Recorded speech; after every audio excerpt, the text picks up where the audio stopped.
What's up, everybody, and welcome to the 100th episode of the Bronx Muchachos Podcast. I'm your host, Mark, and tonight we got a good cast of friends and family tonight. We got David. What's going on, everybody? Welcome to our centennial episode. We got Alex. Hello, everybody. It's not a funeral, but it does feel like that. Of course, we got Danny. What's good, everybody? And for everyone watching as well, we got some good old friends of ours here. We got James Zeiss from Section 420. Thanks for having me on, guys. Of course, we got Scott Sanders. What's up to all the muchachos out there? Thanks for having me for Show 100, man. Excited. From Prospects 1500, we got our good pal Paul Wooden. Hey guys, thanks for having me on episode 100. As always, it's a good time. Of course, and last but certainly not least, we got our boy Jeremy from Bronx Banter Baseball Broadcast. Jeremy, what's going on, bud? What's going on, guys? Thanks for having me on. Absolutely. Of course, man. Of course. All right. With everybody here today, I just want to be the first to thank every one of our listeners, our day ones, and all the other friends like Chris and Scott from B3, Katie Sharp, Dan Fiorito, Brandon Lockridge, Lindsey Crosby from Locked On Prospects, everyone for helping make these 100 episodes happen. From all of us here, from the bottom of our hearts, thank you all very much. And, of course, to our listeners, thank you very much. Getting into today, it's an anticlimactic day. It was the trade deadline for baseball, and as Yankee fans, there was a whole lot of squadooch that happened. So I'm going to throw it over to Paul first. Paul, take it away. Tell me what your thoughts are on what happened on the activity or lack thereof by the Yankees in totality. I think the most question, and we discussed this off air, was why are we going to go get a reliever or two? We have the number one ERA in the big leagues. We don't need a reliever or two. We need a left fielder. We need a shortstop that hits a little bit. We need other objects. Getting a relief pitcher doesn't do me any good right now. Like, I just don't understand getting a relief pitcher, I guess, is my biggest thing. You got right now our cleanup hitter's betting 0.95 over the last week. He's been atrocious for the last month. Go get me a bat. Go get me a big bat. Go get me a center fielder so I can use, Judge and Stanton rotating between the corner and DH. Go get me something. I don't know. The relief pitching thing didn't make any sense to me. I'll pass it on to one of you guys. No, not one. But Jeremy, what about you, man? I haven't heard from you in a while. What you got to think about this? Yeah, I was really hoping that there was going to be something more.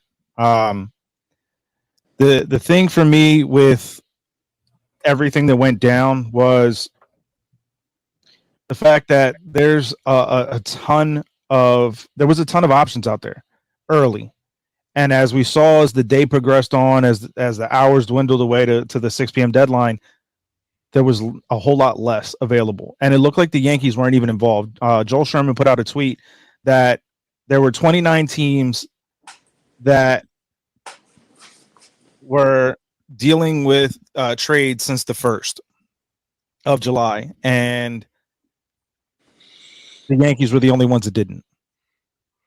So...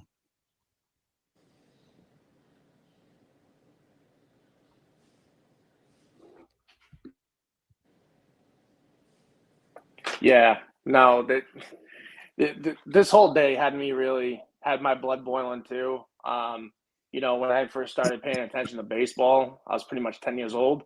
I've been watching baseball my whole life, but when I really started to understand the game, I was around 9 or 10 years old. And this is the first time in my 36 years on this planet, to my recollection, that our team didn't do anything at the trade deadline. They just sat on their hands and let certain pieces get plucked off the board by other teams. It's totally unacceptable. And the very fact that they waited until the last minute to go out and get 2 relief pitchers just to shut the fan base up and to tell them, oh, we tried. Sorry. You went and got a reliever out of Texas that has a 7.20 career ERA. What the hell is that? This is atrocious. This is unacceptable. And we, as fans of this team, should not stand for this. I really hope people stop boycotting games and hitting Hal in the pocket to send a message to this front office that this needs to end. Can I jump in real quick? Yeah, go ahead, Paul. Another thing, and I mentioned this to you guys too, is the Miami Marlins are out here trading away a first-round draft pick from 2 years ago. I think it was the 16th pick in the draft. No fear. Get rid of them. They went and traded away one of their top pitching prospects. No fear. Get rid of them. I understand they got Jake Berger. That's not exactly life-changing for the Yankees, what Jake Berger would bring you, but they did not fear trading away the prospect. They are going for the wild card. They're going in a little bit. We couldn't trade away like a Cabrera. You couldn't trade away a lower piece, a Trey Sweeney even at that point. You couldn't do that to go get something you would have actually used and needed. The Miami Marlins went and did this and spent some money, but the mighty New York Yankees can't go do that. Yeah, I mean, look at the Angels. The Angels went through and have really exactly the whole farm out there. No fear. Boom. Everything out there just trying to keep Shohei happy, just trying to bring him back for next year. All of those moves that they did, in my opinion, are going to do nothing for them this year. It was all about trying to re-sign Shohei. So why couldn't the Yankees go out and make a big move, make a big splash? Something that you just signed the captain, you just signed Judge to a 9-year deal. Go out there and add to that. There's no way that Cashman can't see that the offense is what's holding this team back right now. We didn't need more pitching, especially with the fact that in his presser talking about Loaizaga and Nestor coming back. So even more of a reason not to go get more pitching. Yeah. Right. The one true left fielder you're paying is Aaron Hicks, and he's not even on his team anymore. Yeah, guys. James, what do you got? Yeah. Oh, real quick. Let me jump in real quick, guys. Yeah, go ahead, Scott. I'm going to give you guys a perspective from the inside out, right? Fans look from the outside in, right? You know what I mean? Sometimes it's hard to believe, but sometimes you just know, like, it's not our year, right? Because everything you try, pitching's good, hitting stinks. Hitting's good, pitching stinks. Whatever it is, you know what I mean? Make a move, doesn't work. I think, looking up from the outside in, obviously nobody knows what Ohtani's going to do, right? Will he come to New York? Maybe not, but maybe so, right? If you give away some of the farm, right, you got no shot at getting him. I think the one guy probably Yankees would have grabbed would have been Bellinger from the Cubs.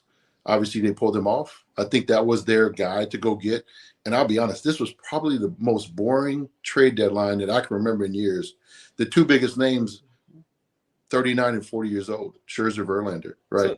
Go through the rest, you know what I mean? So some teams, the Marlins did buy, but the guys they bought were, I'll be honest, if you could poll people and say their names and like, ooh, where did he come from? You know what I mean? So I don't really know if this was a year, to go out and because you're gonna have to. People had to pay. They had to overpay for mediocre. I don't want to say mediocre, decent talent, right? I mean, Astros give it to 2 top outfield prospects. You know what I mean for Verlander, right? Guy's 40 years old. Now, do they need outfielders? In the big leagues, they don't, right? And they're selling out because obviously they're going to be one of the probably 2 teams at the end in the American League. So sometimes as a front office and sometimes as a team, you just know like, hey, it doesn't matter what we do. This is not going to be our year, but we can't sell our big assets because there are going to be some guys that they might want to go out and get in this offseason, and package some of those, some of the guys that the names they threw out there. You know what I mean? But it's just me looking from the inside out. It's sometimes and it's like I'm not selling, just to try to hope and we can chase because once you do that, you take on bad contracts. Most guys get traded as bad contracts. So Yankees can't afford to get any more bad contracts. Can I ask you a quick question, Scott? Sure. Being a former player. So if you're looking from the outside, if you're looking from the inside now, you're 4 games back at the wild card. And you obviously, as a player, want to go to the playoffs. You obviously want to win the World Series. It's probably a bad look if your general manager isn't making any moves to help you get those 4 games. Am I off? Right. Yeah. Yes and no, because he may still feel good about what he has in the saddle, on the saddle. He might feel like, listen, we played really bad this year. We're only 4 games out. Mm-hmm. 4 games out of the wild card, is good, but it's also bad because you're talking about there's 8 other teams or six other teams within. You know what I mean? So if you were close to the division, that's a different story. When you're talking wild card, there's so many teams. Somebody goes, the Cubs, perfect example. 10 games out, they went 8 in a row. They're 3.5 out. You know what? Right. Mark my words. By August 17th, the Cubs will be 8 or 9, 10 games out again. Right? Mm-hmm. So it's going to happen because Cincinnati won 17 out of 18 or whatever, and then they've lost 8 out of 10. Right. Right. I mean, and one thing is the Yankees are still the Yankees, right? At the end of the day, most of the time they're there at the end fighting. But like I said, I just don't think there was enough, really names like this, because you can't just make a statement in New York. Because if you do just get a Joe Blow, that's not good enough, right? They want Ohtani, right? They want somebody like Bellinger, who's former MVP, that's having an incredible year. Right, and I've discussed with these guys before. Getting the name, the Josh Donaldsons of the world comes to mind. Yeah, doesn't necessarily equal having success. No, and sometimes they feel good about the clubhouse. Every time when you bring somebody into the trade deadline, you have to bring somebody new into the clubhouse, and where they disrupt it, where they add to it. You know what I mean? Somebody's got to sit down. Because if you trade for somebody, they got to play. Right. It's just it's very tricky, but I still think the Yankees got a shot with what they have. Obviously, they just got to put it together. James, go ahead, brother. Jump in. Water's nice and warm. Yeah. So, first of all, let me just say congratulations again on the 100th episode. 100th. That's like the Yankees team batting average. On Wednesdays. Oh my God, bro. That's the best laugh I've had all day. I thought that earlier today. I figured that'd be genius. Had to throw it in there, but this was actually exactly what I expected. So, my latest audio podcast episode, I titled it "The Right to Improve," and this has been Brian Cashman's philosophy every trade deadline. Has this team earned the right for me to improve it? And I think he, just like the previous comments, was spot on. I think he looks at this team. Wild card, I don't think he's thinking about. We're 9 to 10 games out of first place. We're in. We're in last place in the AL East now. That's doesn't mean as much because I think it's the Yankees division. If the Yankees were in the AL Central right now, they'd be in first place. That's how crazy. So the AL East is ultra competitive. We know that. So I just think he looks at it and say, hey, look, we're in last place right now. We're a last place team. We're just maybe 4 or 5 games above 500. I'm not going to go out on a limb and bring in whatever because it's probably not going to make a difference, And I think he just sees the fact, all right, we got Judge back, we got Rondon back, which doing that great tonight anyway. And then, of course, we got Nestor Cortez around the corner. All right, hopefully we can just get these guys together finally, Stanton and Rizzo and Judge all together, and let's just ride that in. And again, this is pretty much I figured they'd bring in a couple of relievers. I thought maybe they'd do a deal with catcher for the fact they lost Trevino. Maybe they'll go around there for a left fielder, but again, I didn't foresee any big names. So really, I'm not shocked by any of this at all. It doesn't surprise me. And again, I don't blame Cashman because even if you bring in Bellinger, is he really gonna improve the team? The problem, the 800-pound elephant in the room is that we got our 3 main guys, Stanton, DJ, and Rizzo. For whatever reason, this has gotten really old really fast. I don't know what the heck happened to these guys. And Rizzo hasn't been the same place since he got hurt. He got a good start to the season, but he got hurt when he got hurt with that collision with Tatis. He has not been the same play. He's just had 1 home run since then. Wowee. And Gleyber Torres, you can't kill him because he does put up stats, but there's something about him. When do you ever see Gleyber Torres in the 9th inning hit a big 2-run home run to tie the game? Or he puts up stats, but it's like the softest stats in the world, and that's our team right now. So if you Cashman, bringing in this Bellinger doesn't help. You need you almost have to get rid of those 4 guys and bring in 4 guys, and you just can't do it. So I think Cashman is going to roll with the squad and just maybe get hot at the right time and be that hot team in September. Who knows? But that's basically their own shot. What makes me so mad though about the deadline was the fact that James, it was funny. I thought he was gonna.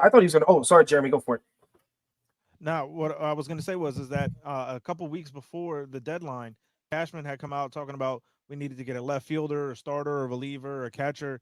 These are off-season moves, not deadline moves. Mm-hmm. Like the Yankees didn't have enough prospects to go get that entire laundry list of spots. And when it comes to Bellinger, everybody was pushing about getting Bellinger at the deadline. We could have had him for $17 million in the offseason. That was the move to make. That was the time to make that move.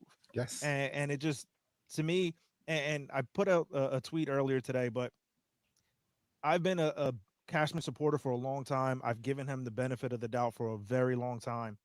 And this deadline is just put me over the top. And it's like right now it feels like this team is just sputtering and going through the motions, and we're not actually progressing forward. You have organizations that predominantly have done nothing for the last 10 years. And obviously the Yankees aren't going to tank. That's just not their way. But you can make incremental adjustments and get better. And it just seems like the Yankees just keep doing the same thing over and over. And I tell you too, with Bellinger, talking about the offseason, he would have never signed in New York. There's been too much pressure with the come off his bad years. And the reason he went to Chicago was Dustin Kelly, who's a hitting coach there, was with him at the Dodgers, for a few years. And that was his guy who he, won the MVP with and was an all-star. So the Yankees, even if they'd offered him $25 million, he probably still would have went to Chicago just to get his career back on track.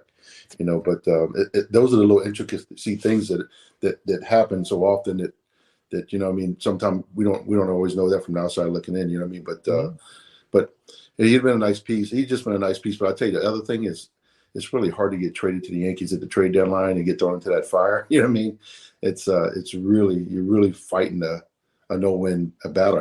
Because it doesn't matter where else you play. There's nothing like having pinstripes on, having that pressure, and you get stuck into a pennant race. Even though it's a wild card pennant race right now, and it's just tough to do it. So it's got to be the right type of guy, the right mentality. So it's a tough gig to even try to get thrown into that fire. Danny and Alex? Bellinger he made the right choice by going to Chicago, because now he's played himself into a multi-year deal that's going to get him at least 150, 200 million, because he's hitting 322 with 15 homers and 50 RBIs. Like, this is the Bellinger that we've seen in LA for a really long time. But this deadline has just gotten me completely disheartened. I'm usually like the positive one out of the four of us, and it's just like this is disheartening. And the fact that I see it as an organizational failure. Like, coming from last year was probably that first half. I'm gonna keep saying this until I'm proven otherwise. Last year's first half was the worst thing that could have happened to this team, because it gave us false hope. It gave the organization false hope that this team could be something more than what it actually is. James, you hit it. You hit the nail on the head. Rizzo got old really fast. And DJ, these guys have just completely deteriorated, and they've hampered us from winning. They're not helping us to win. And in terms of who's out there, names like DJ Carlson, he has a 673 OPS. Guess who has a higher OPS than him currently? Aaron Hicks. So I'm good. I'm not acquiring a guy like Carlson, who's essentially just another fourth outfielder, right? When we look at who's available, the only viable person that could have had any type of impact was a Cody Bellinger. Like, Jake Burger is not moving the needle. Josh Bell is not moving the needle. Out of all the dudes that were moved, besides obviously Scherzer and Verlander, they weren't moving the needle for this team, because none of those guys were better than what we have currently, with the exception of Bellinger. So in terms of selling, like, for a guy like Bader, who has like a 703 or 708 OPS, like, what teams are going to really give us their top prospects for that? Who's going to give us a top prospect for IKF? For Wandy, although Wandy's been great for us. For the guys that is going to get the greatest value is going to hurt the most. Clay Holmes, Mike King. So Sevy doing terrible also hampered us. Because if Sevy was having a great year, that would have been a great chip for us. Because he's a free agent. Whatever happens, happens. If he comes back, he comes back. But with him having a 7 ERA, like, what team in the right mind is gonna do that? So it's disheartening. It's frustrating. It's an organizational failure from the top down. Aaron Boone needs to do a better job. Brian Cashman needs to do a better job. Hal Steinbrenner needs to evaluate who's going to be making decisions next year and going forward, because I don't see a future. It's very hazy. The one thing I know it's really hard on you guys, because you guys are diehards, but I always like to be a realist and look at it, right? So if we go back to November, December, early January, what the Yankees had in the fold, this is our team. We got pitching, we got hitting, we got defense, we got everything. Fast forward to spring training, one guy gets hurt. You know what I mean? Pitcher goes down, right? Okay, so now we take in somebody who's a long reliever. Now he's a fifth starter, right? And then obviously the biggest thing was Judge getting hurt. You know what I mean?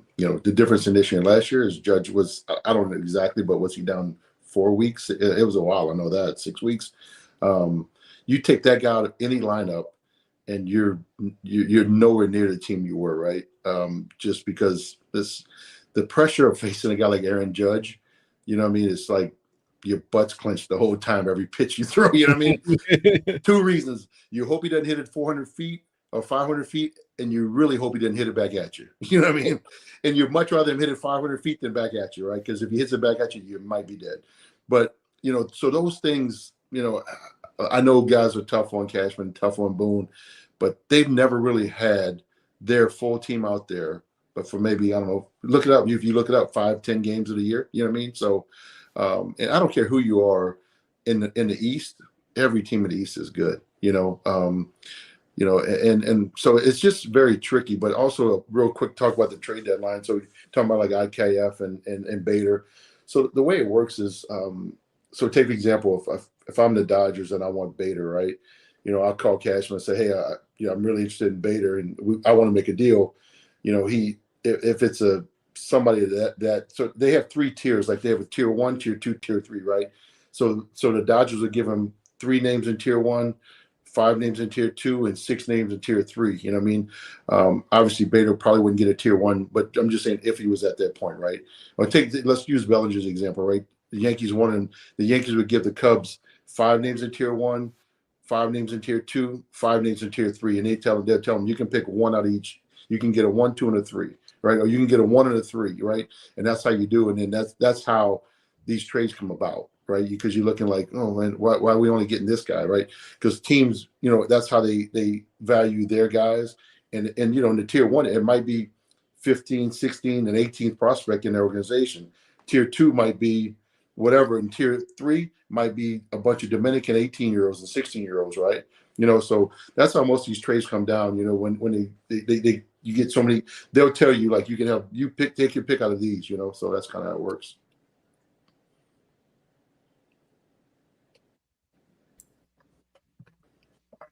All you, Mark. That's an interesting way of thinking about it. But one of the things that I did, yeah, thanks, bud. One of the things Danny was saying before, I liked what he said. Same with James. A lot of everyone's putting great points. I mean, Scott coming in with the insider information kind of the background, but Paul and I were talking about this before. I think from the Yankee standpoint, it's something that Hal did. Hal kind of, I think Hal wound up tying Brian Cashman's both his hands behind his back, that he couldn't make a big moves, and he wouldn't allow him to sell off anything. So you're kind of now playing in the margins again, where just get a middling. I'm calling them middling players because it's not something that was needed. You didn't need more relief pitchers. You needed a left fielder. You needed a catcher. You needed a third baseman. Even though you could have brought guys up from the minor leagues to play those positions, and then you could have sold off, and you could have gotten what Cal really wants is to get underneath to start dropping payroll again. But I don't know. I think there was more activity from other teams. The excitement from of the Mets selling off. I mean, we're talking before about the team that the Yankees had. I mean, the Mets team, they went $377 million this season, and then turn around and just started gutting the team, just gutted it. Mm-hmm. Verlander to Houston. You had Scherzer down to Texas, down to Arlington. I mean, they just started sending guys all over the place, and Billy Epler straight told Max Scherzer said Billy Epler told him, "We're not looking to win next year. We're not looking to win this year. We may be ready to win in 2025, but it's most likely we're going to be ready to win in 2026." So you're talking about a team where you had the guy who's right now, he's paying for prospects. He doesn't care. He's paying to get top prospects on back, so build up that team.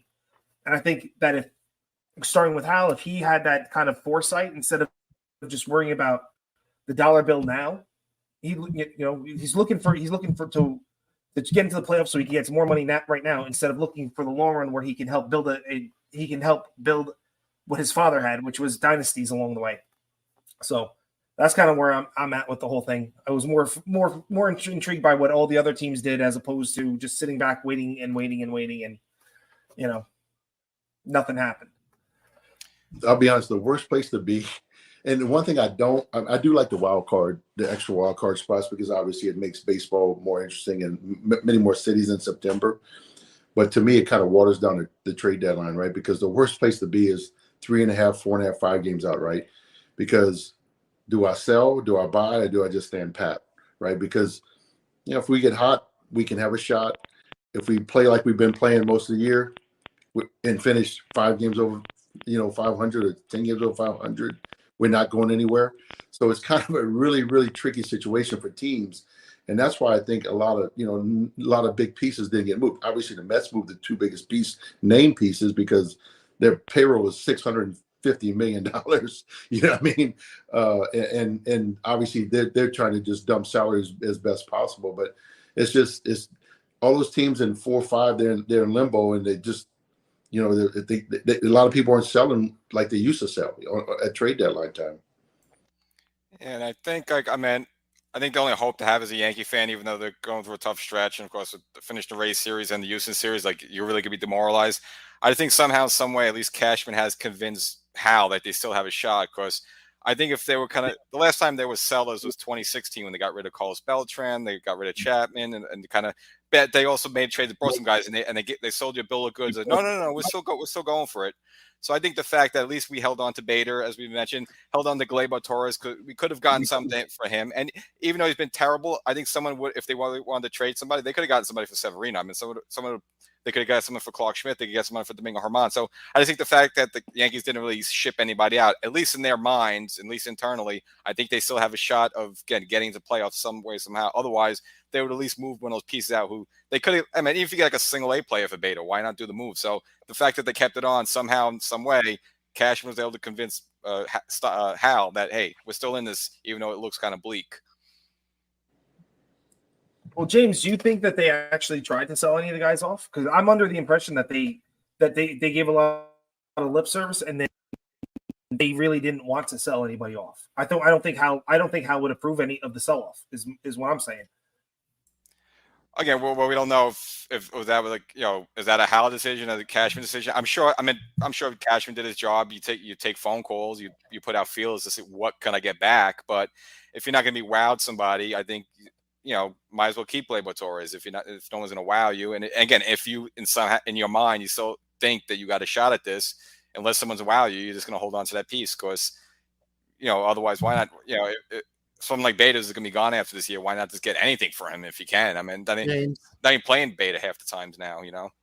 James, well, part of the problem today was I was reading. I forget who put this out, but someone reported that the Yankees were waiting around to be wowed over for their rental players. Mm-hmm. Wowed over.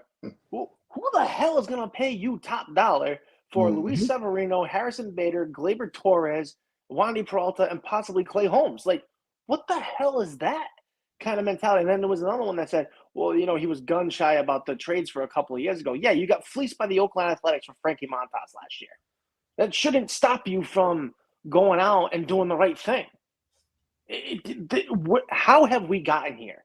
How did it get this bad? I mean, this Kool-Aid in that office must be really damn good if we're thinking like this. We're operating like the Pittsburgh freaking Pirates. We could literally go 0-5 the next 5 games. You play Tampa and they have McClellan going, Javier going for Thursday for Houston, then Hunter Brown, should be Verlander Saturday, Framber, Valdez on Sunday. You could go 0-5 right there. There is no doubt about it that those guys could shut down what the Yankees are hitting right now. The funny thing is, most of the time, anytime you see something like today, they put out the 4 names that they, were thinking about moving.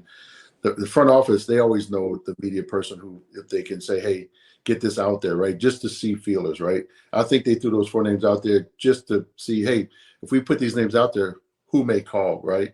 Because most real trades, you don't read about them until they happen. Like, I mean, obviously the other day when Scherzer got traded to the Rangers, I was with some buddies of mine. I said, trust me, Verlander will be in the Astros before end of the deadline, right? That was just my gut feel, and obviously he'd been there and all that stuff. But a lot of times GMs always know which media person to say, hey, their buddies, like, hey, leak this out there just so I can maybe get some feelers. And I think they threw those names out there just to get feelers. Hopefully they can, steal a top prospect for somebody. And if they didn't get what they wanted, then they just said, yeah, we weren't really interested in none of that. That was just rumors. Okay, I get where everyone's coming from on the trade deadline. And yeah, we didn't do crap. Like in our own personal chat, I said at 4:00, we have, it came to my attention. I said to our own private chat that the Yankees haven't done any trades. And we all realized that. And we're all like, oh my gosh. We all had our own little personal banter that we were all upset about it. And then Hal does best, gives Cashman a call. And then Cashman more like did the trade that he did. So that way show face is like, oh, the Yankees did a trade. Whatever, it is what it is. But that's not the case. The case is that in 202 games from last year to this year, the Yankees are 101 and 101. So what does that tell me? That tells me that this offseason and this trade deadline, a combination of both. I'm not saying I'm not going to sing out anything. Right here, this guy right here right behind me, that's exactly what he was doing. He was sleeping on the job. Okay, that's what he was doing. Very simply, he was just sleeping on the job, just doing what he has to do. I don't care if Hal's telling him do this. At the end of the day, he's a Steinbrenner. He wants to win. He wants a championship. Okay, and that's all we all know. That's what wants to happen in New York. Okay, he might be telling Cashman one thing, and Cashman's interpreting a different way, but he's interpreting the wrong way. He's like, okay, gotta save money, gotta do this, gotta do that. We want winners. It's not that we want to make it to the playoffs. I don't care. We make it to the playoffs this year. We make it to the playoffs this year. Whoop-de-doo, guys. Whoop-de-doo. What I want is a World Series ring for the team.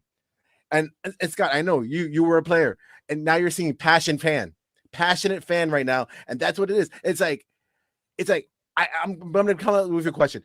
As you as a player, if you're seeing this and you're like, wow, my team didn't do anything realistically in the offseason, and they still didn't do anything in the trade deadline, what the hell are they going to do this upcoming offseason? Or is it going to be the same BS? Because if it's going to be the same BS again, why do I even care? If I'm Cole, I'm Judge, I'm like, get me out of here. Let's be real. Hold up, Alex, 1 second before Scott, before you jump in, I just want to get one thing out there. Alex, I get what you're saying, bro, but these players got to go out and play. These players have to go out and perform. How are we going to play when they don't have anybody to play, though? They're putting out there a AAA team every day. Let's be real. The AAA team is doing what they got to do right now, and is in last place of our division, but in the wild card hunt. I will give it to you there. But the rest of this division has caught up to 2017 Yankees. That right now cannot do anything against 2017 Yankees. 2017 Yankees will whoop 2023 Yankees. And the other thing too, man, this team just rolled over and died when Judge went into that wall. The Angels lost Mike Trout. And they pressed on and kept winning games. The very fact that this team rolled over and died when one person went down out of that lineup is completely ridiculous. These players have to go out there and perform and play. I saw their paycheck. Dave, I saw the stat earlier today that Joey Gallo had an OPS of 535. Right now, Anthony Rizzo has an OPS of 510. And we all call Joey Gallo the worst Yankee ever. Right now, Anthony Rizzo is being the worst Yankee ever. Yes, over the past 2 months, 100%. Well, we just got to give let's talk about this past offseason. They did bring back Judge, which we all kind of wanted, and they did shell out $160 million for Rendon. So it's not like they just kept their hands on their lap. But I think just to show you why Judge is the MVP, and just go back to the stat before you had that the last so many games are 101 and 101. This goes to show that Judge is the MVP, because this was pretty much the same team last year. It's just that we had Judge the full season. He played the full season, so he masked up a lot of these problems. So we didn't really, it wasn't as glaring that Stanton was underperforming. It wasn't as glaring that DJ was underperforming. It wasn't as glaring as these guys, because Judge kind of masked that up. But now when we lost Judge, we're a one-man team. We're a one-man team. That's it. That's pretty much it. And I mean, you look at that lineup; there's no one hitting. They're all 200 hitters. Glabar's hitting 244. Because, like, let's be real, Rizzo was hitting last year, but his bat died out of nowhere. DJ, he was hitting beginning last year. Now he can't do anything. Like, it's slowly happening. That father time has come up with this whole team, and now it's like we don't have a team. Like, and the team that we can't have it because all the old guys are being stopgaps. But Scott, go ahead with your response to Alex's question. Sorry about that. This is out of control. I'm sorry. This just got to me. It can be frustrating, but I mean, at the end of the day, every day the Yankees right now, they go to the park, they know we're in last place, right? And honestly, I've been on last place teams, man, and it is very depressing. You know what I mean? And you know, like I said earlier, the new wild card system really kind of, you know, skews people's hopes and dreams, and you know, and not saying they can't get hot and be there, right? But you always want your team. You do want your team to add when they can add, but what you don't want to do is add bad pieces to make it worse. Because honestly, I'm not saying they're mailing it in by no shot. I mean, they're going to play hard to the end, right? Because I can promise you, Cashman, Boone, everybody walks on the line in that clubhouse, they want to win as bad as you guys want them to win, you know. But sometimes, like I said, sometimes the mojo is just not lined up, you know. And I've been on teams where I was like, man, I really hope we do something, and we didn't. Thank God we did. We didn't, because in that offseason, we made a couple moves and made us better, right? And then I tell all the time in '98, when it was with the Padres, Randy Myers was a closer with I want to say the Blue Jays at the time, and he was one of the better relievers. And this was when they had back in the day when, you know, it was July 31st was the deadline, but you can still all of August you could still trade for somebody, but they had to clear waivers, right? But if somebody put on waivers, you could claim them. The team could block it and then call you and say, hey, listen, you want Randy Myers? Well, give me X, Y, and Z. Well, at the time, it's hard to believe, Randy Myers was one of the highest paid closers in baseball at $5 million, right? I mean, everybody gets that now. So we didn't want the Atlanta Braves to get him because they needed a closer. So we claimed him because the Braves were behind us in the waiver wire. So we claimed him just to try to block it. Well, Toronto said, here you go. You can have him, right? And I like Randy Myers. I got along with him, but a lot of guys in the clubhouse didn't get along with him. I mean, it didn't hurt us. We still made it to the World Series. We didn't win, but the problem was we had to carry him on our roster, and we couldn't even use him. You know what I mean? Because he was basically on his way out, and Toronto was happy to get rid of that $5 million salary, you know, and he ended up, I mean, we had Trevor Hoffman, so we didn't need Randy Myers, you know. But that's things, you know, sometimes picking up guys can hurt you just as much as help you. Jeremy, I was gonna ask your opinion on Cashman, man, because I know you're saying you like Cashman and you like what he's done, but is there anything specific that you like that he's done to kind of, you know, put him in your good graces, and then what kind of did it for you this time? So I think for me, kind of what's happened is. So I think for me, what's kind of happened is that when it comes to just kind of the longevity of what he's been able to do, being able to kind of keep us in the hunt since he's taken over. But the thing is that, like I said earlier, it's kind of just spinning in circles. And so when you kind of go through the motion and go through, and every offseason is the same, every trade deadline is the same, and you don't actually get better, there's a problem there, right? So to go back to something Alex said, Boone came out after, I think it was 2019 postseason, and said that the rest of the league is caught up to it.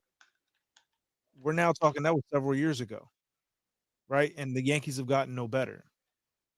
And then another thing is so that tweet you was talking about with Gallo and Rizzo.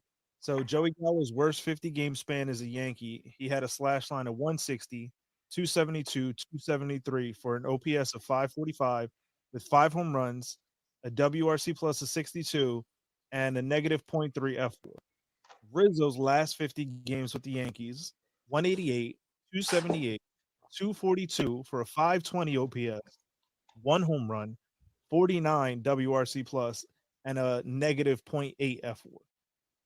So, to say Father Time is caught up is an understatement. I think that when it comes to DJ, actually Mark DeRosa early on in the season pointed this out on an episode of MLB Central, where DJ's back foot, he's collapsing on it. So he's probably still not fully recovered from that foot issue that he had from last year. So every time DJ swings and tries to put anything on it, he's collapsing. He's falling down in the box, something that did not happen to him 3 years ago. But this team, it just really has fallen on tough times physically and has not been able to recover. Joel Sherman was actually on, I think it was MLB Now a couple days ago, and did a whole summary essay on Stanton and the Stanton contract after they lost out on Ohtani originally. They went and picked up Stanton. That's hamstrung them from being able to make any other additional moves, really. And outside of re-signing Judge and getting Cole, that's literally been the biggest stumbling block up until the Donaldson trade for the Yankees to actually go out and truly improve this team on the weaknesses that they've had. Yeah, the one thing with DJ LeMahieu, obviously he went to LSU, so I've been watching him play for many years and followed his career. But obviously that foot injury is, it's probably going to be the end of his career, to be honest. But because the one thing, a hitter, everything starts from the bottom up, right? Everything starts from a hitter's better off doing something, hurting something else besides the foot. You're probably better off hurting the back than hurting your foot, right? Because everything in the swing starts from your feet. And I watch him, and I'll be honest, I watch him play. I'm like, God, he's not even a third of the player he used to be. And it's really, it bums me out to watch. I have a question, and we could answer this as a group. After we just noted all the physical issues that this team is having, do we think that missing the playoffs and having that extra month is going to be beneficial, or would it be better to try to go and get a playoff berth and be there, go to like Minnesota for 3 and lose, or go anywhere for 3 games and lose, or like what would be better for them physically, mentally, emotionally, just overall, missing the playoffs altogether, or just going to that wild card series and losing? I'll start. I don't, at this rate, I could give a damn if they even make the playoffs. I would rather them not even make the playoffs, reset this, because honestly, as a fan, why do I want to get myself excited for something that could easily collapse in a wild card game, like we saw in 2018 when we got shellacked by the Red Sox? Like, I don't want that. This fan base doesn't want you get into the wild card game for what? So you can make a couple of extra $1 million off one game in October and have it all come crashing down? I would just rather they miss the playoffs completely and just reevaluate next year. And that's where I'm at with it, because I'm not going to waste any more of my mental energy on this nonsense. I'm on the same page as Dave on that one. I say let's not make the playoffs. Let's start free agency as quickly as possible. Let's get these guys working. Let's get them making phone calls to whoever they can make phone calls to, because you know what? Yeah, they need to do something. I'll pass it off to Mark. Go ahead.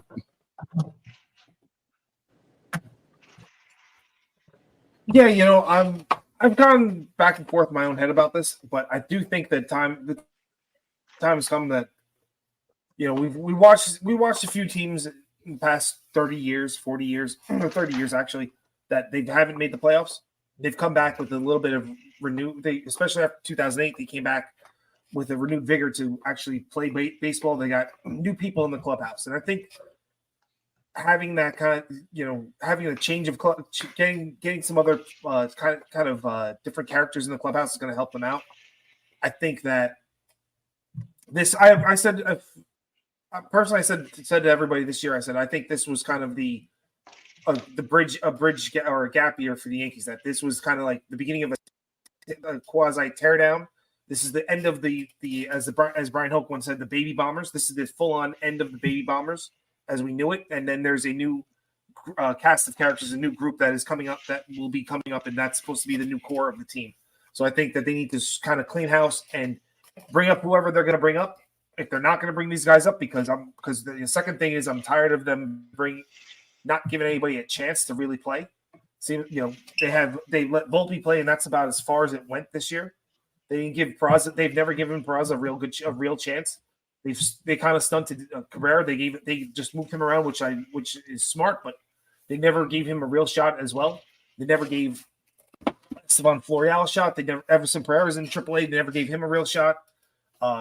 Rodvit's on the team, and he's playing once a week now instead of more, and he's supposedly the reason why they made that trade a couple of years ago to get Donaldson on KF. So I think that's just I think from the top down they need to kind of change, and they kind of got to reevaluate everything that they have in front of them. So I'm going to throw that to Jeremy now. Let Jeremy give a swing at this. So, yeah, I mean, I have to kind of echo everything that you just said. I think that what we've seen from this organization over the last, 2.5 decades that Cashman has been in charge has kind of been this slow progression to get to where just making the playoffs is good enough. And it's like, the boss made it clear when he was alive that it was championship or bust. And we're not going to get back to that, right?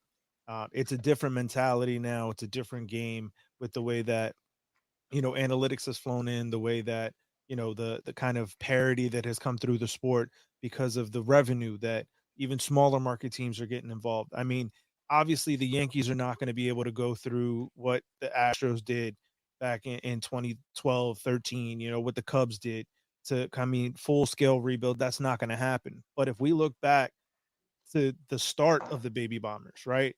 2016, when they released A-Rod, when Teixeira retired, when we got that influx of young talent, when we got Judge up, when we got Sanchez up, when we got Bird up, that was a different life to this group. And we saw, 2017, and they constantly harp on it with everything that happened with the Astros. But when you look at that squad, there was a different feeling in the air, right? There was a different ambiance in the Bronx. Every single night, you felt like this team had a shot because you had this young core of homegrown talent that was talented players that have the ability to go out there and represent the New York Yankees the way that it was during the dynasty, right? That was where the whole thing about the Baby Bombers came through, was that you had these homegrown guys that came up. And yes, sure, not all of it panned out. Greg Bird was Nick Johnson 2.0. Gary Sanchez wasn't able to handle the pressure in the Bronx. Severino, even though he has his 98 mile an hour fastball, the thing is straight as a string, and he's not able to get guys out now. So you have to now figure out this next wave. So like you said, bringing up Peraza, never giving him a shot. Vortvet has been a ghost, obviously, ever since we got him. But now that he's here, he has a shot to play every day, and they're still going out there with Higgy. Why? Because Higgy can hit a home run once every 55 at-bats. It does no purpose for the Yankees. Give these young guys a shot at this point. This is why this deadline was so frustrating for me to sit there and watch, because there was some interest in different guys. Sure, it wasn't a ton. It wasn't the same level of interest that we had in 16 when we got Chapman traded and Miller and Beltran. But at the same point, you could have moved Wandy for something. Glaber was getting a ton of interest from the Marlins. You could have done something there.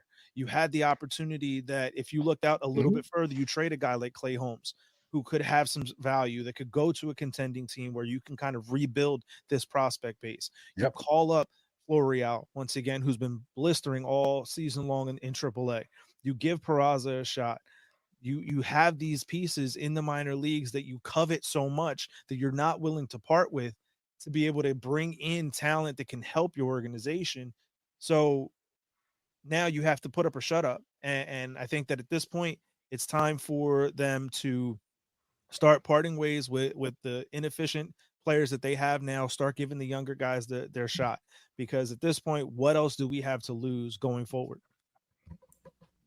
I'm going to take a little bit of an opposite take on that. I just rather them go for it, just because the one thing we have going for us, the one bright spot, is Garrett Cole. Looks like he's possibly on his way for a Cy Young there. So again, if you could just somehow get a 1-game playoff and you put him out there against whoever, all right, and then we get to the next level. So I would rather just keep the squad going and just remember back just before Judge went through that wall at Dodger Stadium there, the team was surging a little bit. They were maybe 4 or 5 games behind first place there. So I just think they're trying to get this team on that same sort of roll with all these guys, and hopefully Judge is still in there, and hopefully these other guys, no one else gets hurt, and maybe just get a little momentum in August, September, and just try to be there. So I'm all for it. And now after the season, if you wanted to say tear everything up, if it's a failure, fine there. But I'd rather them just keep going right now versus like seeing Austin Wells up or something like that.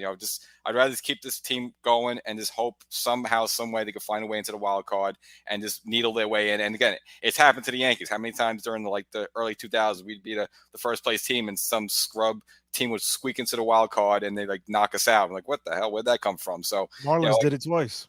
Yeah, so let us be that team, And we, again, if you have Cole and Rendon on throwing high 90s and being nasty, you got a shot. So I just rather go for it. Now, off season, if it fails, throw them all out into the garbage and, start from scratch. But for at least this season, I'd rather go for it. Even if they tease me a little bit, go for it. Yeah, I mean, kind of piggybacking on that, on MLB Network, they were talking about, the Yankees' odds and their chances.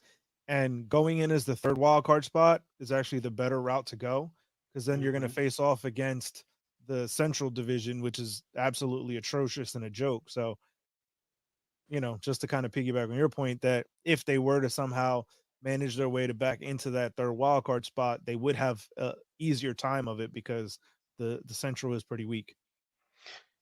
If we're facing the Twins, we're facing Sonny Gray and I'm blanking on who the other Pablo number 2 Lopez. guy is. Pablo Lopez. And those two dudes are studs. They've been pitching great all year. Like, the Yankees offense against those two, probably not going to move the needle. But to James' point, if you have a Cole that's on point, and I think he should win the Cy Young this year, and an on-point Rodon, there is a chance. But Rodon is a far ways away from the Rodon that was with the Giants, with the White. There needs to be some consistency from Rodon for us to even have some type of consideration, thinking that we can even beat the Twins. We can't beat the Twins right now. We're not going to beat the Twins right now.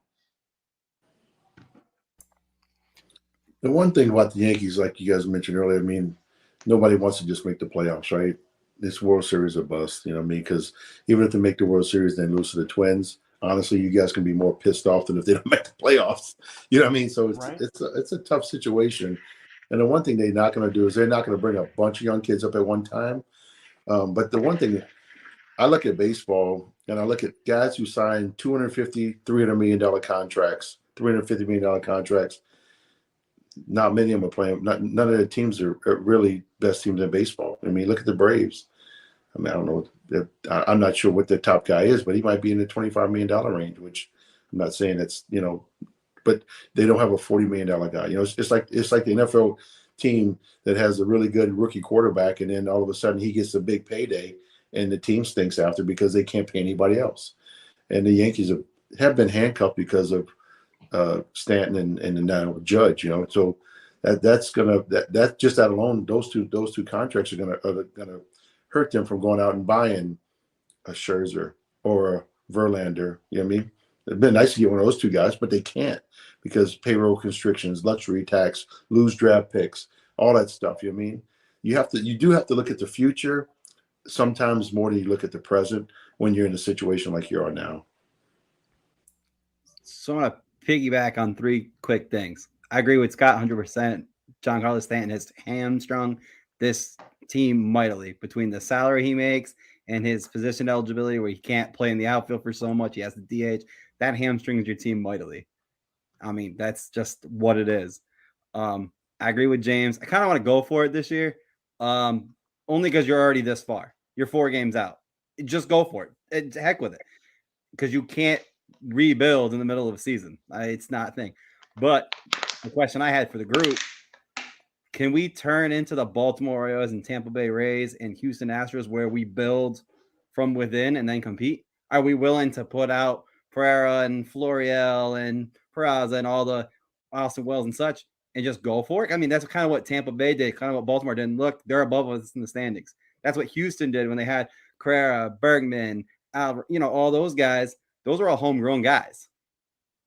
Go with the homegrown guys. Don't necessarily buy a bunch of guys. Don't go get Josh Donaldson because he's a nice name to get.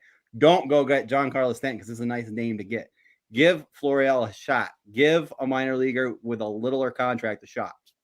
And then go pay for that ace like they did. I was actually thinking about this last night.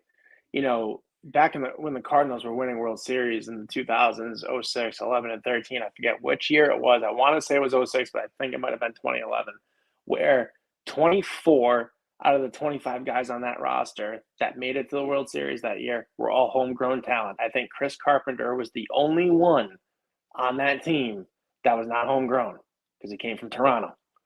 There's no reason why we can't do that. I would rather see Edison Pereira, Austin Wells, a Brandon Lockridge, and an Elijah Dunham, Clayton Beater, Will Warren. Hey, that's me these kids. Can the beginning of 2024 Peraza, Florial. Use all the kids to begin 2024. Finish what you have now. Yes. Use all this now. No point in tagging and bagging and get rid of it now. Use this. Go for a little run here, and then 2024 it can't be done. It's just whether or not they're the roster and all the kids. Here you go.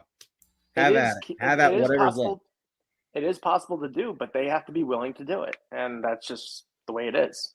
And that's hard to do in New York with the pinstripes. Not gonna lie, you know what I mean? That's just not that's never been their mentality. But, and but also, they might be at that point that they have to break it down to build it back up. I agree with Dave for 2023, the last 2 months of 2023. Dave, you and I had this.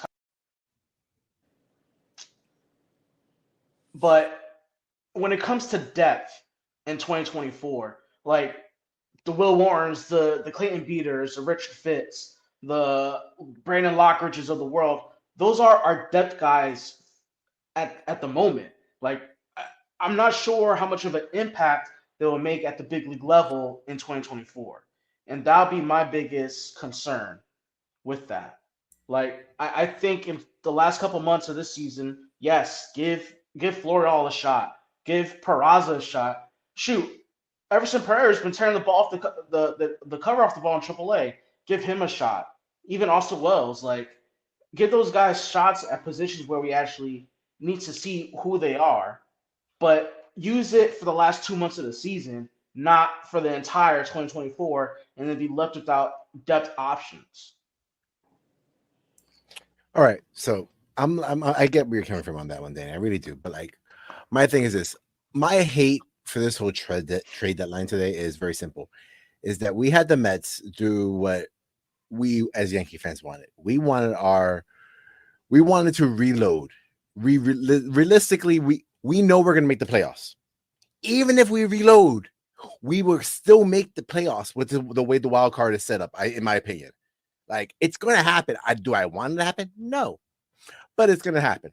It's going to happen, like, realistically. So, like, I wish we would have, any of our players, Glaber, Domingo, whoever we would have traded away, would have been that big name with Justin Verlander and Scherzer as well, because it's a Yankee. Let's be honest with each other. We all know that's what's going to happen.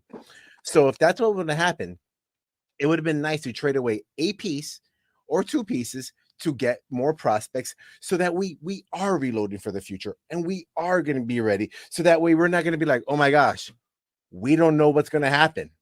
We're right now at a spot right now that we're, as Yankees fans, that we're looking at the future and we're like, we don't know what's going to happen. We do not see. We might see something that happens this year. They could have a run, all that good stuff. It could happen. Nothing's impossible in sports. But we're also, as sports fans and Yankee fans, we're seeing the future. We're like, we're not going to have a dynasty. We're not going to have something that's going to be consistent. This team is old. And beat up. Yeah, they have the average oldest age of any of the teams in the American League. Yeah, to Scott's point, is the problem is the Yankees are held hostage, that they can't just throw a bunch of young kids out there to start the season. It's like, all right, buy tickets, because we saw Volpe and Peraza started the season. They were in there. What were they, 200 hitters? So it's like the Yankees need a sure bet. So that's why when you have a situation like in 2017, all right, you missed the World Series by an inch, and then Derek Jeter gives you a call from Miami. Hey, would you like the reigning MVP Giancarlo Stanton? We'll take him for cash, Starlin Castro. Well, if you're cashing, you got to take that deal. So you can't blame Cashman. You bring in you got this team that just made the World Series, and you could have Stan. Oh my God! So it's like you got to go for it. So I just think the Yankees are this hamstrung in these situations where they can't be like the Houston Astros 6 years ago, where they lost like 100 games, they just stunk. But it gave them a young core, which then you could go get a good young core there from you get good draft picks. Then maybe you trade one off, you get 3 prospects back, and kind of like what the Rays did with David Price or Blake Snell, and you could just kind of rejigger new prospects in there. The New York Yankee organization just can't do that, and that's the problem. There's hamstrung because they have to be a guaranteed winner, 90-plus game winner every season. And it's hard to transition to this. All right, let's start all the young guys and let's just get out there. It's just no one's going to buy it. It's just not going to happen in New York. And the Yankees need names. You know what I mean? Names still sell tickets, even though they win 85 games, right? 80, whatever it is. But obviously, everybody wants to win 100. But those names sell tickets, and that's just what they've been doing since 1970, 77, 78, 81, all those years. Yeah, it got brought up on the broadcast of saying that it's a star-driven town. And the other thing is, too, no one expected Giancarlo Stanton to fall on his face when he got here. We thought we were getting the Miami Marlins version of Giancarlo Stanton of hitting 57 home runs a year and driving in over 100 and batting almost damn near 300, over 300. And then he gets here and we're like, what the hell is this? Like, you know what I mean? Well, that was the Yankees' fault because they pushed him directly into the DH role. Like if they put him in the field, because he said time and time again he plays better when he plays on the field. Sitting in the bench is not the type of spot for him. But the Yankees did not have that foresight, or they did not, and they stuck to their exactly, Jeremy. And the problem was the Yankees turned around, instead of adapting and changing, they stuck to what they were doing. So that in of itself is a testament to what their analytic team is doing, which is under Mike Fishman, who should be the first one. Honestly, should have been jettisoned into the deepest parts of the space continuum at this point, because he's been really that bad. But I'll be honest, Stanton is very fragile. So I think if he did play out outfield, I don't think he would play 50 games a year. You know what I mean? I think that's why the Yankees, the only chance we got for him to play 120 is if we make him a DH, and he barely makes 120 with DH as the DH. He's just become very fragile. Obviously, he's a big dude, but I don't think he's been healthy since he's been in Miami, to be honest. Hey Scott, let's switch gears, since we've pretty much had a group therapy session about what went down today. I really want to get your perspective as a former player. Now, you were traded from Detroit to San Diego in 1998. Can you correct me if I'm wrong, but I believe that's the way it went down. Mm-hmm. Give us and our listeners some insight on what happens on trade deadline day. Like, what went through your mind? How did you get told? Like, what's the day like for a player on trade deadline day? Yeah, so I actually got traded twice in July. I got traded from Seattle to Detroit 97. And that time I don't remember exactly where I was at, but they called and told me, I take that back. When I was in Detroit, I know we were in New York, believe it or not, we were playing the Yankees. And they called me at the hotel room because we didn't really have, I might have had a cell phone, but they might have had my number. But they called and said, hey, listen, you're getting traded back. And basically, so I called somebody, they packed up my bags and brought it. And then when I was in Seattle, I actually went to the stadium, and we were at batting practice, and they called me and said, hey, we just traded you to Detroit, which I was kind of bummed out about. I was bummed out about that one because I was going from a first place team to a last place team. But when I was in Detroit and I got traded back to San Diego, I was really excited. But most of the time, if you're at home, they call you. If you're at the park, and sometimes depending on, if I'd have been in San Diego, when I got traded from San Diego to Seattle in off season it was 96, but about to turn 97. It was off season, so that same thing. My GM called me, Kevin Towers, because he had drafted me and all that stuff. So he called and said, "Hey man, I hate to do it, but I'm sending you to Seattle, but everything happens for a reason." But most of the time, they just give you a call, and like I said, the park, they call you into the office and say, if you get called to the office, one or two things that happen: you're getting released or you're getting traded. So, right. And one more thing, when we had you on a couple of weeks ago for episode 93. I forgot to ask you, was there ever an opportunity in your career to come play here in New York? Did the thought ever cross your mind in free agency or trades, or did you ever have an opportunity to come play for the Yankees? The only time it was after 99. After 99, I was with the Cubs. So that off season, the Yankees actually offered me $250,000 to go to AAA, basically. You know what I mean? So they were going to pay me $50,000 a month to go be like, you know, an emergency backup starter type of thing. Obviously, they were really good. So I figured my chances of making that team at any point as a starter was probably slim, because at the time my arm was kind of poo-poo. You know what I mean? It wasn't very good. So I ended up signing with the Indians, and then ended up going a few other places. But yeah, they offered me $250,000 to go to AAA, which is kind of crazy, because at the time the minimum was only 109. You know, so they were going to pay me double plus something else just to go to AAA and be an emergency guy. But that was my only shot. I probably should have done it now, looking back.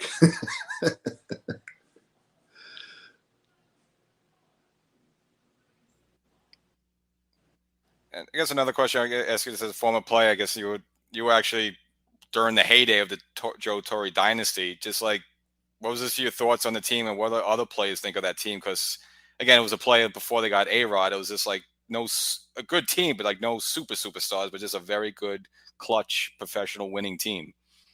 Yeah, well, obviously, you know, that run they made, you know, with Jeter and all those guys was incredible. Obviously, unfortunately, I got to see the '98 team, which I still say is probably the best team in baseball I've ever seen. You know, I'm not saying somebody from the '70s is going to say the Big Red Machine, and somebody from somewhere else. You mean, so I never argue with anybody, but that '98 team was probably the best team I've ever seen. And same thing, they just had a bunch of really good players with really good team camaraderie. You know what I mean? And they just went out and kicked your butt and smiled and shook your hand. You know what I mean? It's like, hey, thank you, man. Have another. But yeah, that run they made was pretty impressive. And I'll be honest, if you look back, a lot of those guys were homegrown, and I think the Yankees will have to get back to that at some point.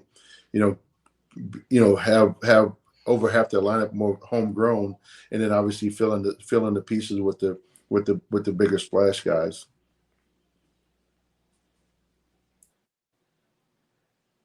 So I got a question for the whole group.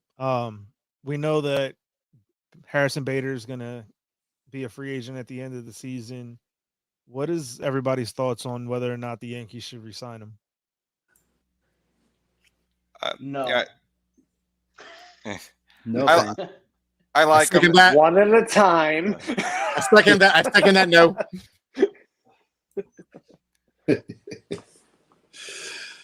Yeah, I was gonna jump out. If it's the right deal, I would like him back. I think, you know, he's obviously been scuffling now, but like when he first came when he's, you know, obviously had a late start to the season with the injury, but when he came to the team, he energized the team. And of course, that's the time when Judge came back from his first IL stint, and he has something about him. He has like a moxie. He steals bases. He's pumped up. He's got the turquoise glove. He's, you know, the fans love him. So if it's a reasonable deal, and plus he's a hometown guy, you know, Bronxville, New York, close enough to the Bronx, whatever. I like him. If you get a right deal, I'm okay with him coming back. But again, if he wants like a 5-year deal, I don't know about that. But you know, a 2-year deal, 3-year deal like they got with Rizzo, I wouldn't be totally against it. But you got to check his feet first. I think that to like do like a super X-ray on his feet, make sure he doesn't have any more of these like plantar fasciitis things or anything like that. Yeah, I'm a no as well. This offseason, I'd really like to see them cut bait with anybody that's been on the IL more than once this year, to be perfectly honest, and they really need to do really deep medical evaluations on anybody that they sign going forward. They can't keep having this. They've been fighting this injury thing since 2019. You know, between 2019 and 2021, they missed a combined of over 2,000 games. When I did the math, it came out to like 10 seasons of baseball that were missed in that time frame. It's just absolutely ridiculous. You know, Bader has been great. Don't get me wrong. His defensive center field when he's healthy is on, but I'm not down with holding on to a guy long-term that's going to be on the IL once or twice a season and just keep screwing up this chemistry that whenever it gets developed, gets crashed because someone cut themselves shaving. I'm just over it. We don't need any more Carl Pavanos. Yeah. Yeah, I mean, I think they had said about Stanton missing like more than 40% of the Yankees games since he got here. So, I mean, Bader's going to be one of those same types. But yeah, I was just curious because, obviously, just like James was saying, for the right deal, he could be a nice addition to the bench. I think he's a definitely like at this point, offensively, he's a platoon guy. I think when you look at his Mm-hmm. splits, he is very, very good against lefties, but absolutely atrocious against righties. And obviously, the defense we know when he's healthy is impeccable. But beyond the defensive part, and I think that's one of the biggest things that I've noticed about the Yankees the past couple seasons is they've spent a lot of time and effort in trying to cultivate a great defensive team, and they foregoed offense for so long, expecting four guys to carry them. And those four guys have now, three of the four have gotten old overnight and can no longer carry them. So I think that going into this offseason, they need to start looking at some offensive guys, even if they have to sacrifice a half a hit on the defensive side of things. I agree. I think that he's got to go unless you can get him relatively cheap, because I think he's a good fourth outfielder. Because like you said, the splits and the defense. If we have to play someone like Stanton in the outfield, have him come in the sixth or seventh inning for that good defense. Have him hit against, with the splits, have him hit it there. And just like a fourth outfielder type player. That's nothing more, though. I can't pay him an outrageous amount of money to stay here. And that kind of brings up a good point. We need more guys that can hit right-handed pitching. So whether that's a right-handed bat that can hit right-handed pitching or more left-handed bats, which is this whole stadium is built for, we need to get some more diversity into this lineup. Rizzo being the only left-handed guy that's going to play every day. Jake Bauers just turned into be something offensively, but he's terrible as an outfielder. He's a first baseman through and through. It's kind of a shame that he's out there, but he's someone that could be potentially someone that we can even look into the future. But we need more left-handed bats, and the severe splits of not hitting right-handed pitching is hampering this team. The bottom line is they got to get guys that are healthy. If you look at every good team in baseball, their core guys play 141 to 150 games a year. Because at the end of the day, the hardest thing to do is get hurt. You sit out for 2, 3, 4 weeks as a hitter, and or as a pitcher, go down to AAA, go to AA, A ball, whatever gets them at bats. Those at bats are never the same. That they don't even compare to a major league at bat. So you by the time you do your rehab stint, you're out 3 weeks. You do a 2-3 week rehab stint, you're out 6 weeks. Then you go back into big leagues, and it's hard to do. It's hard to get back to, even if you're Aaron Judge. It's tough to get that speed of the game back up, because you can't go down to AAA, and it's just like literally it's like a spring training game, and so that's tough. But they have to get guys healthy. Some guys that can run out there and be consistent, and they'll be back where they want to be. And if you look back at the last championship in 2009, and then during the Torrey dynasty run, I mean, just look at the lineup. It was fluid. You had lefty and righty hitters. You had multiple switch hitters like Nick Swisher, Mark Teixeira, Jorge Posada, Bernie Williams. It's just, so yeah, exactly. So the way the Yankees are constructed now, it seems like all 9 players are like, it's right-handed kind of station-to-station hitters. You don't see walks. You don't see rallies. And it's just, I think, what was that, like almost 50% of the Yankees' runs is via the home run. So if they don't hit a home run, they score no runs. And so you're just not going to win that way, especially in the playoffs.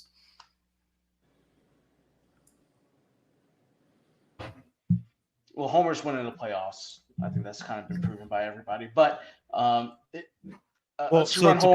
homer is a lot better than solo shot. So kind of piggybacking on James' point, Katie Sharp, who you guys had on a couple weeks ago, actually put out last week, actually. A week ago. Week, yeah. So she put out this tweet that the Yankees have gone 25 times with an opposing starter going 7+ innings this season. That's 6 more times than any other team. Only the Royals and the A's, who have both had 19. So somebody asked her, how many different lineups have they had this year? So she put out 99 different lineups defensively and 102 different batting orders. When you think back, Scott talked about the 98 team, it was consistent. You think back to the 2009 team, it was the same lineup defensively, offensively every single night. There wasn't all of this mixing and matching. And I know with the analytics, platoons and everything like that, but literally it was the same lineup each and every single night. So you knew what you were getting time after time with the Yankees. That was the relentless assault 1 through 9. But you knew exactly who it was going to be. 09, it was Jeter, Damon, Teixeira, A-Rod, like Cano, Matsui. Like you knew that lineup every single night was going to be the same. Guys didn't have to think about where they were going, think about what glove they had to put on. So it's that level of consistency really is something that I think players get comfortable with. They get used to. They know what they're doing, and even in the bullpen, every night you never know who's coming out of the pen for the high leverage spots. When you think back to that 09 team, you knew who you were having closing out games. You knew it was going to be Mariano, and obviously Mo's different than everybody else, but you knew that consistency from the back end all the way up to the starting rotation. You knew the consistency in the lineup. And I think that's one of the things that over the last, 6-7 years now, this team, there's been a lack of consistency in approach, a lack of consistency in, construction of this squad. So I think that's kind of where we've found ourselves just kind of sputtering around. To kind of just be on the opposite end of that, those guys on the 09 teams and prior to, they earned those spots. No one here has earned the opportunity to play every day and hit behind Judge. Rizzo had it, he lost it. Giancarlo had it, he lost it. Now he's giving Gleyber a shot. But it's just like there's no one on this team that's taken the reins of a position, whether it be in the batting order or on the field, with the exception of obviously, your Gleyber and Rizzo, because they're first baseman, second baseman. But it's like they haven't earned the opportunity for them to get consistent at bats in terms of and locations. It's just we don't have those guys. Like we don't have a Robbie Cano. If we had Robbie Cano on the team, he'd be hitting behind Judge third every day, without a doubt, 100%. Because you knew Robbie was gonna bang for 150 games. If we had Mark Teixeira, a healthy Mark Teixeira, yeah, he's gonna go out there for 140 games. A-Rod, all those dudes, they played every day, and I think that's to Scott's point that we need dudes to play every day, and they need to earn it, and they just haven't done it, whether it be due to lack of production or injury. It's just what it is. But you just need major league competent players. I mean, when they were all good and healthy, you want to go back to 2020 when DJ was much better. He was DJ was more the MVP than Judge was actually. You look at the first 4 bats, it would be DJ leading off, Judge number 2. You can flip flop guys around, but at least you had 4 guys at the top of the line. You had major league talent. You look at this team now; they're all 200 hitters. So it's like Boone just throws a name in the hat, and it's like, all right, Gleyber's leading off today. All right, Gleyber's batting 5th tomorrow. It's just, but you need major league competent talent to do that, and then that's why you had Damon and Jeter and Teixeira. That was major league competent talent. We just don't have that outside of Judge. That's the only competent talent right now that's performing well. So, and it's annoying too. Same thing in the bullpen. It's like, yeah, they throw it against the wall. Like, all right, King might have the 7th inning. Well, King might be closing tomorrow. It's just, I don't think that does good for the team or the players too. And I'm sure Scott knows that. Like, you want to know, all right, it's 5th inning, I start loosening up. 7th inning, I do this. All right, I know I'm going in the 8th inning. But you switch it up every night. You can't blame Michael King for being inconsistent because, they're all creatures of habit. And that's one thing that's tough when you're on a team that's not playing consistent baseball, right? Because, like you said, it's when you don't really know your role, you don't know where you're going to be hitting in the lineup. And I'll be honest, at the end of the day, winning's contagious, hitting's contagious, pitches are contagious. And when nobody's really doing a lot of it consistently, it just trickles down to everybody, even guys like Judge and, not saying Rizzo. I mean, honestly, with Rizzo's years, I have a feeling, I think something's hurt. He's probably playing through some type of injury, possibly, and maybe it's just Father Time catching up. But that's it. It's such a contagious game, and they never really, as obviously lately they've just been kind of dog paddling around the pool instead of, doing anything really, anything besides that. Scott, I have a question for you related to Rizzo injury thing. If he's playing through an injury, is it his drive making him play, or is it his why doesn't he go sit on the bench? Why doesn't he say to Boone, hey, I'm struggling, I got the injury nagging? Why doesn't he go to the IL or go on the bench for a couple of games? You think there's a reason behind that? Yeah, at the end of the day, as a competitor, you want to go out there and right. Because if you're hurting the team, I feel like he knows he's got to know he's hurting the team a little bit. Yeah, 100%. Like I was, I think it was 1995. I think it was. I'm trying to think. It was 95. When he came off the strike, it was like 5-1. I was in the top 10 in ERA, and I kind of felt my elbow in Houston. Kind of had like electric shock in it, and I knew something was wrong, but I didn't know how bad it was. And I still not tried to make 2 or 3 more starts. You know what I mean? Right. I got to the point where I couldn't reach home plate. I was like, I got to come out the game, But the competitor in you, I got to get out there and play, because whenever you sit down, you never know if you get your spot back. Obviously, as much money as Rizzo's making, he probably would get it back when he comes back. But he may go down, and some young kid may come take his spot, and next thing you know, he's they're trading him off to Milwaukee. So I guess my what question with Lou Gehrig. Exactly. Why doesn't Boone, for lack of better terms, get the balls and say, hey, you have to sit down? Yeah, because and they may not know. He may not really be hurt. He may just be struggling. You know what I mean?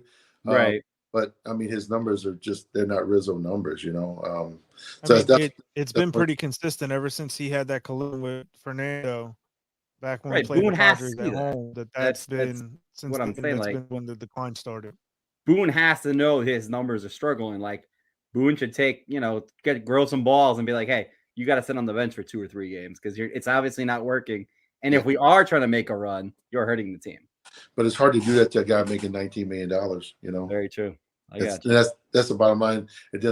Money makes the world turn. And he's making $19 million, and right. They're going to win with him, win without him. They're going to want to try to win with him, and because if they don't win, if they put in a young kid and he struggles, they're like, well, we'd rather see Rizzo because he's done it in the past. So it's a slippery slope. Right. It's kind of a no-win situation. Exactly. If that's the situation.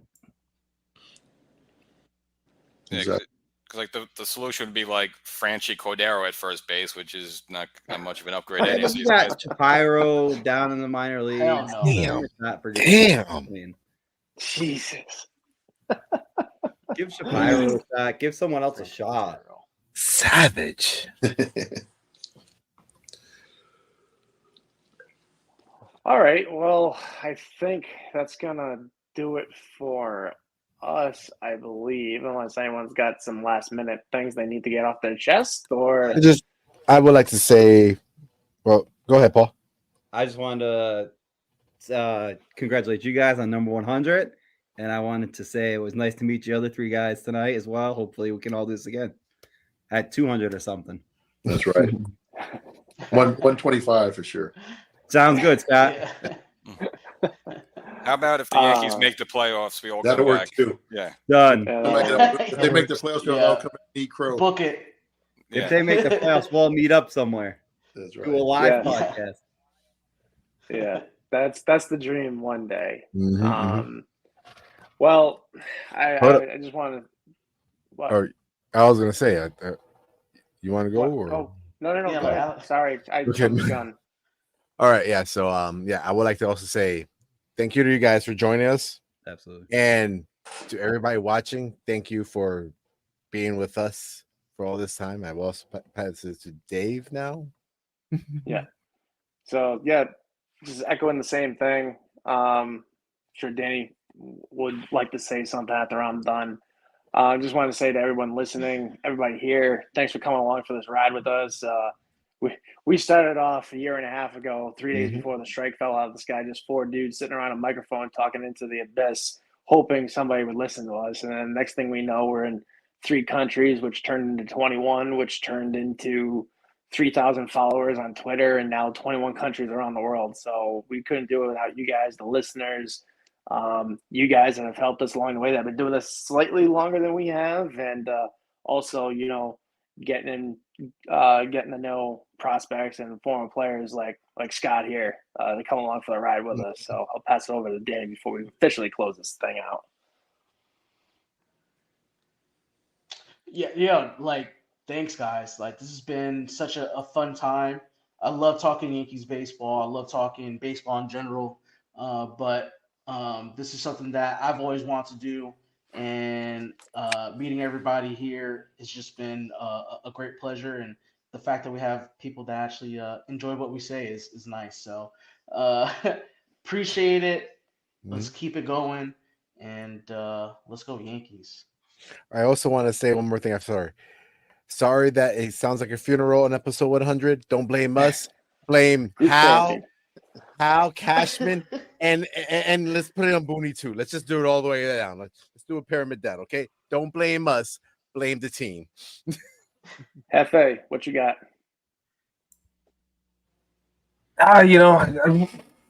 Scott, it's always been it's always a pleasure. James, you were the first person to actually ask us to join another podcast to do an interview. So it's always been good. Jeremy, of course, you've been riding with us from pretty much day one.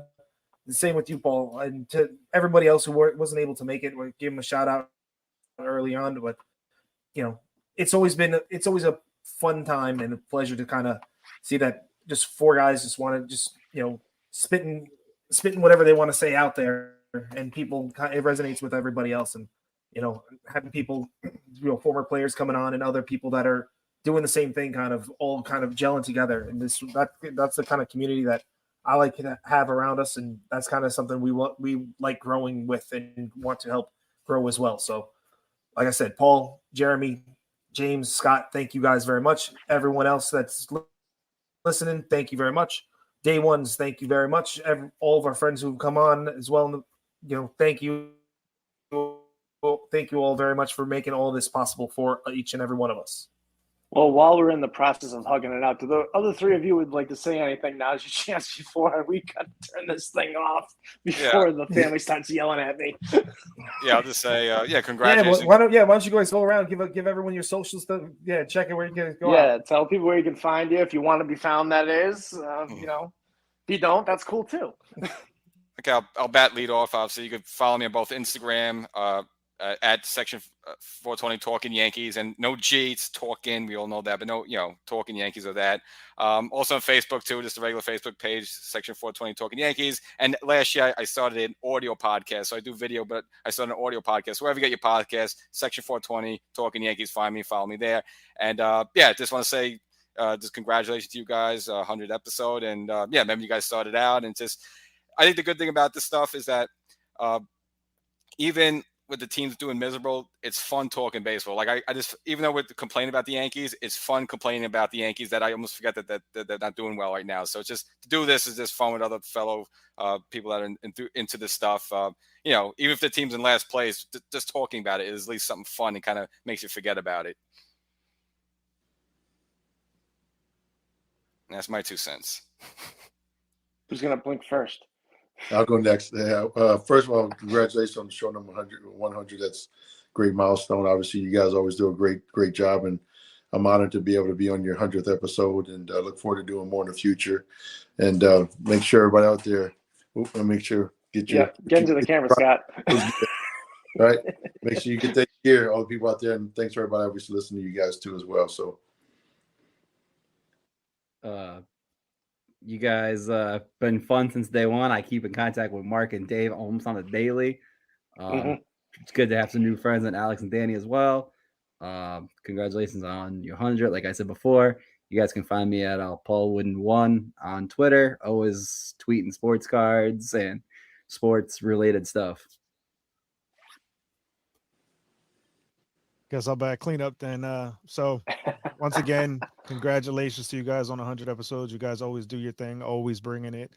I've loved you guys from Jump Street, and we hit it off right from the start. So it's always been good. You can find me on Twitter at banter_baseball. You can find me on Instagram, TikTok, and YouTube at Baseball Banter Broadcast. So, but again, congratulations to you guys. 100 episodes is no slouch, and you guys bring it each and every time. So big shout out to you guys. Oh, we appreciate it.